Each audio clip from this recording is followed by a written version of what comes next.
Lubos yra šildomos 25 storio akmens vata, plus pirplokštė 5 cm, šildoma parok vata, žinoma kokybiškai.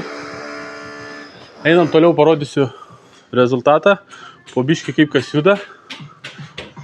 Žiūrėkite, akmens vata čia yra montuojama,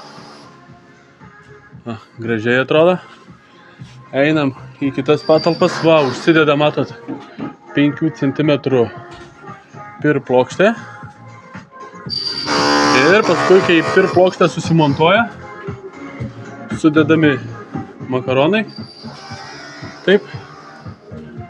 Matot? Čia jau prie pabaigos. Žinoma, kai prisukamas yra pirplokštė, būtinai reikia siūlės gražiai nuvalyti, kad lipni juostelė tarpus užklijuotų tvirtai. Ir tada tiesiog susukam makaronus ir pabaigta. Žinoma, čia paskui montuosis gipsas, man atrodo, arba įtempiamos lubos, bet greičiausiai gipsas.